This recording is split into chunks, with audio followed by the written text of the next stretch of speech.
Welcome to the first episode of 10 Minutes with Sam, that is the South Asia Monitor, and this is Akshat Singh. This year, we mark the 45th anniversary of the emergency, possibly one of the most significant moments in the history of Indian democracy. And suited to the event, we have our first guest, Mr. Tarun Basu. Mr. Basu is a veteran journalist, and he has earlier served as the chief editor and director of IANS. He currently serves as the president of the Society for Policy Studies. We're glad to have you here, sir. Thank you, Akshat. Happy to be on this event. The format, sir, of the show is fairly simple. We have 10 minutes, and in the 10 minutes, we will try to cover 4 questions. So, sir, without further ado, I will begin with my first question.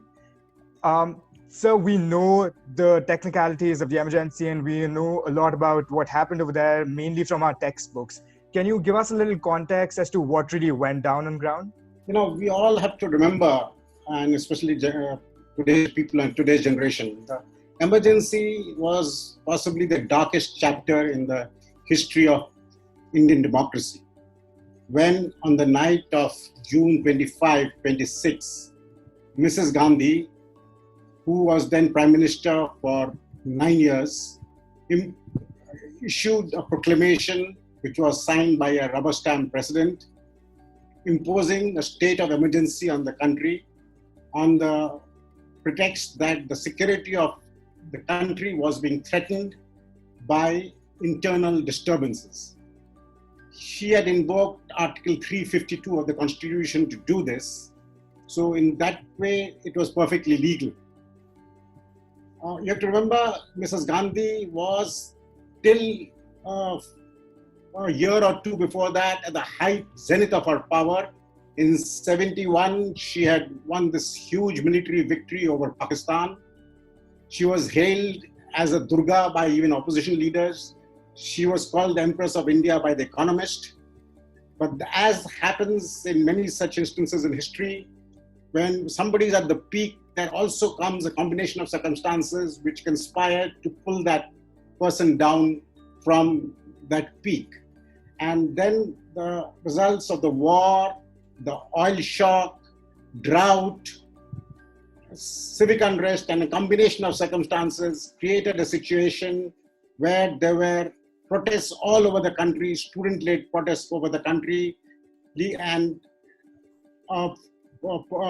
that led to coalescing of opposition forces and emergence of a leader called Jayaprakash Narayan, who a Gandhian socialist who became a rallying point for the opposition, who gave a call for total revolution. So are there any certain significant events that you remember which happened right before the emergency? No, these were the events that led up to the emergency. And in fact, I was witness to quite a few of these events, including the rally at the Ramlila grounds where 100,000 people turned up to hear Jayaprakash Narayan. And I was also, since I was a journalist at that time, I was also working in the newsroom of a news agency called United News of India. And I was at 2:33 a.m. I was at the Parliament Street police station when JP Narayan was brought in by police. And I and another colleague of mine, Arul Lewis, is currently in New York. We went up to the car and he said those words which are now part of history, Vinash Kale Viparit Buddhi, which meant when the end is near, madness takes over. So, and that night led to, after the arrest of JP, arrest of a whole lot of opposition leaders, hundreds, literally thousands of them around the country, including people who were to be prime ministers later on, Morarji Desai, Chandrasekhar, Atal Bihari Vajpayee, and Charan Singh, etc., etc. And so the proclamation of effectively it meant rule by decree.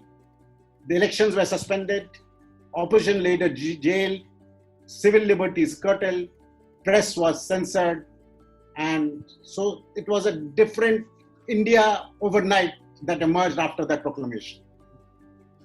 So, of course, emergency was one of the most significant events to ever happen in the Indian democracy. It was an event which was not foreseen, which was not expected at all. Do you think that the emergency had impacts in a way that it still shapes or affects the Indian society today? The emergency lessons will be there for generations of Indians for years to come. And if we don't read about it and learn its lessons, whether as a ruler or the ruled, it will be to our own peril. India is a constitutional democracy, and there are lots of temptations to abuse of power. And Mrs. Gandhi had unchecked power at that time. There was a building up of a personality cult. The leader of the Congress that time said, again a memorable quote, India is Indira, Indira is India.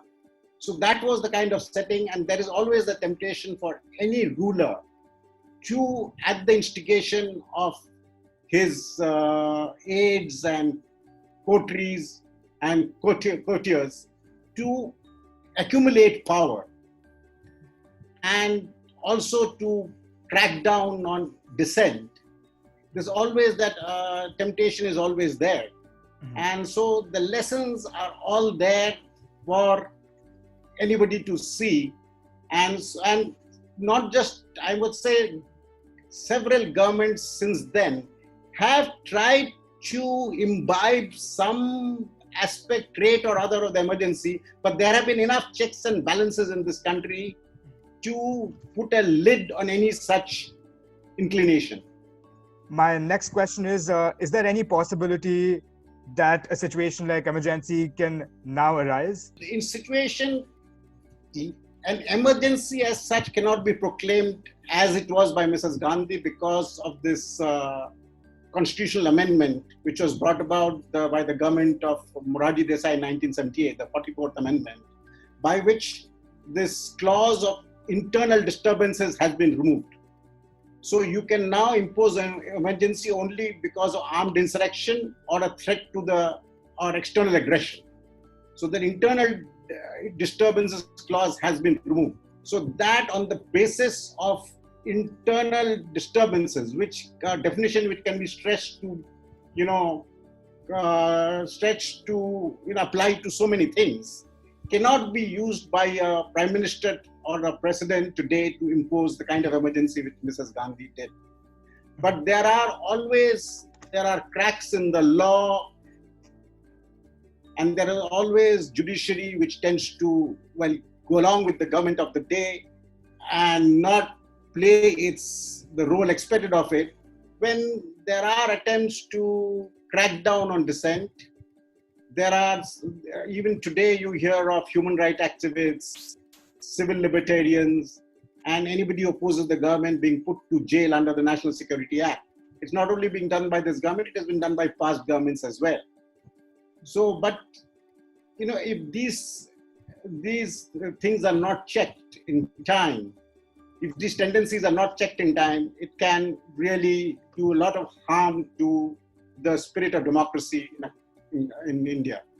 So for the last question, we know that if these things are not, if certain tendencies are not checked, it can do a lot of harm to the spirit of democracy. So what would be some of your recommendations for today's generation? First of all, today's people should read history. History is the best guide, and history has an uncanny habit of repeating itself if history's lessons are not learned.